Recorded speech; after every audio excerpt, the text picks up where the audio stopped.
His Royal Majesty, for Asante Henenana, or say to Ananom, the Vice Chancellor of KNUST, Pro-Vice Chancellor, Ministers, and all hearing present, may I stand on existing protocol to proceed. I shall try to sketch my thoughts around the 18th and the 19th century Asante politics. My interests fundamentally would be to focus on Kumasi. One of our sisters, Edwards, who is a PhD candidate from the diaspora, has done something very significant, and I shall use her point on the setting of Kumasi and the palace prior to 1874. The 19th century cosmopolitan city of the Asante in Kumasi was a well-built metropolis and economic center covering 1 mile north to the south and 3/4 of a mile in width. The monumental Adu-Gyamfi, which is the palace of the Asante, was located on a hill in the city center, measuring 1,500,000 square feet and covering 34 acres. The east edge of the imperial residence was the sacred Subin River, the supreme river deities and Asante's place where he would worship Tridiampo. Even to the immediate west, strategically positioned throughout the lush garden landscape of the Asante city were elaborately Asante-designed buildings and residences belonging to royal chiefs and courtiers to the king. The Asante city in the Edum area was not demarcated by walls like the typical imperial cities. The architecture of the noblemen's houses surrounding the residence, the dense forest, and the Subin River formed an invisible defense against invaders. European surveyors and religious and diplomatic visitors were in awe of the vast forest landscape and the symbolic, aesthetic, and technical beauty of the structures as they entered the city. However, the position of the Asante city and surrounding natural and architectural elements was more than what was visible. The imperial metropolis of the Asante was layered with spiritual, cultural, and security values to the nation. Indeed, Kumasi represented the traditional political capital of the forest state of Asante, as well as the residents of the Asante, the Oyoko Royals, all important Kumasi office holders and functionaries stayed there and performed services associated with the Kumasi court, and their conjugal families resided in Kumasi. Again, it is significant to note that Kumasi was also the cultural capital. In this capacity, the atmosphere of Kumasi was characterized by elegance or sophistication, as initially noted. In fact, in 1874, the British, led by Sir Garnet Wolseley, defeated Asante and ransacked Kumasi. The election of Prempeh I as Asante, which began 10 years after the Second War, was marked by civil war and eventual deportation and exile with key Asante leaders in 1896, first to Sierra Leone and finally to the island of May in Seychelles. British attempts to break Asante and impose their hegemony on Asante did not end with Prempeh's exile. From 1900 to 1901, in the last Asante War of Independence against the British, Asante was defeated and placed under the of the Gold Coast. The British then instituted measures that started the colonization of Kumasi, which they retained as the capital of Asante.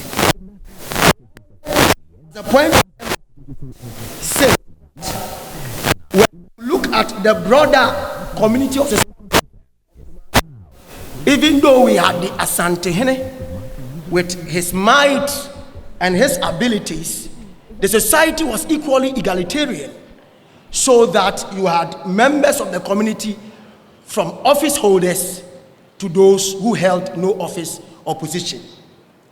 To that extent, we understand that Asante also had different people crisscrossing. In fact, Kumasi historically was opened up to Hausa, Mande traders, and different people from different regions and territories prior to the 18th century and to the 19th century. Kumasi remained an entrepot, so to speak, where different ideas radiated.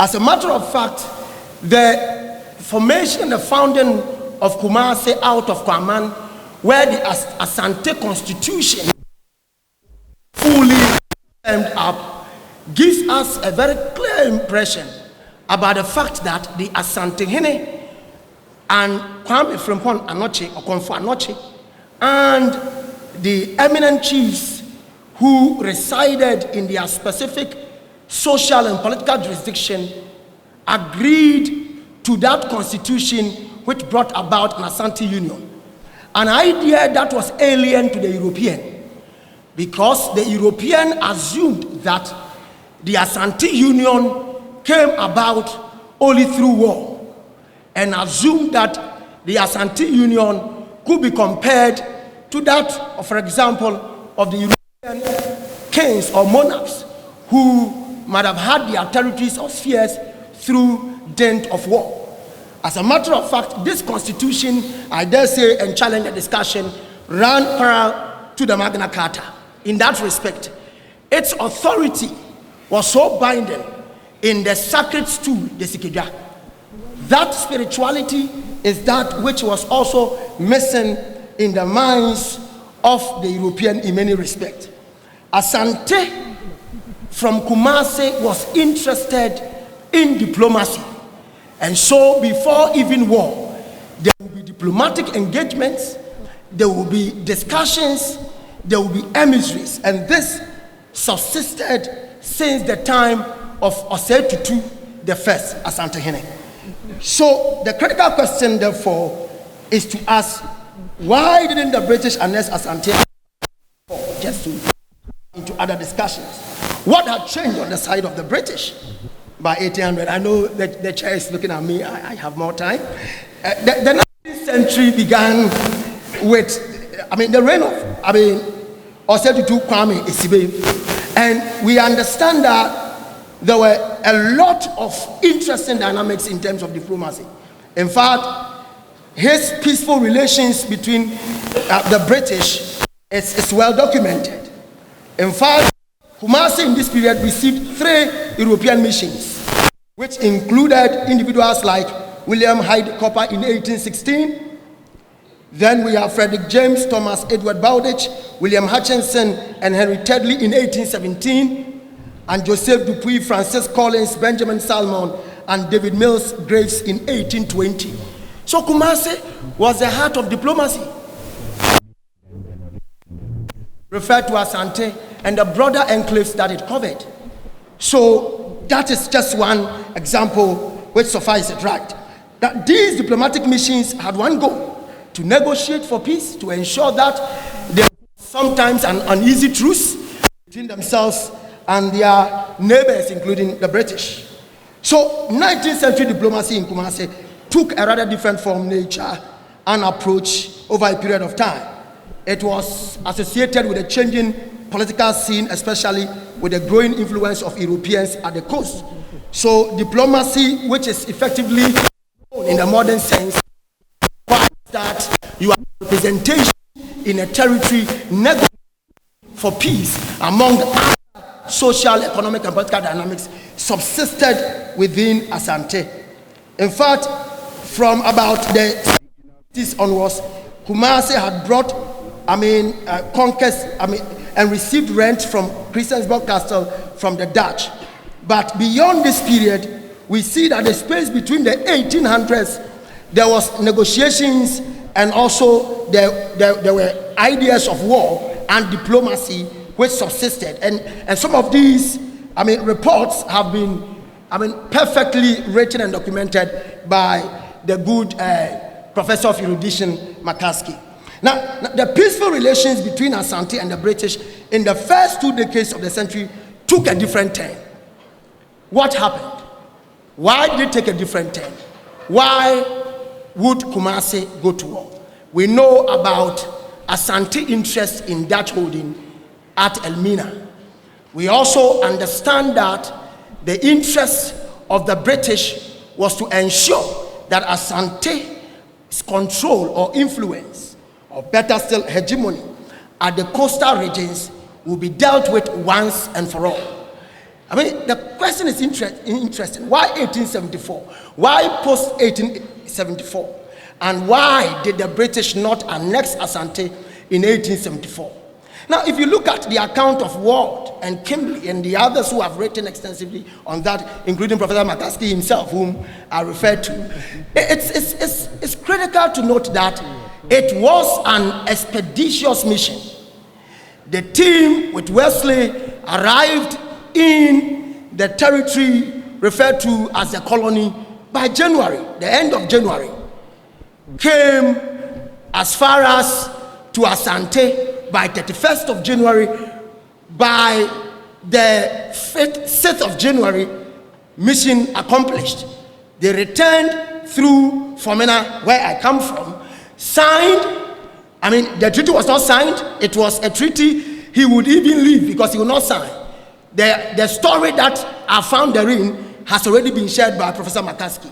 Now, you understand that it was an expeditious mission. They returned hurriedly, and it did not suggest to us that they were there to stay. Secondly, the terms of the agreement itself, or the truce itself, or the treaty itself, also suggest a very interesting thing, because it did not tell us that the British wanted to have an emissary or a resident commissioner in Kumasi, and for that matter, Asante. Now, this notwithstanding, you see a disputation, especially when Adu-Gyamfi writes in a later period and argues that the British were interested in subverting Asante. That is why he argues that they will support Adansi breakaway, they will support the Grabbing Quandary and all the other quandaries that were emerging within the state. In fact, if you shift towards Kimball's argument, there is a suggestion that the British had a certain vacillatory approach.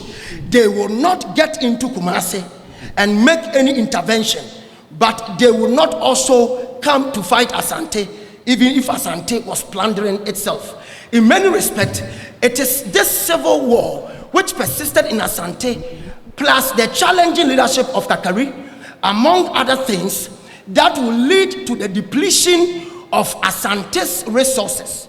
Two, you would also find that with the depletion of the resources of Asante, the Asante constitution, which though held together, the social contract, which by Asante constitution allowed the state to use a subtle coercion to get members of the state to go to war, had waned.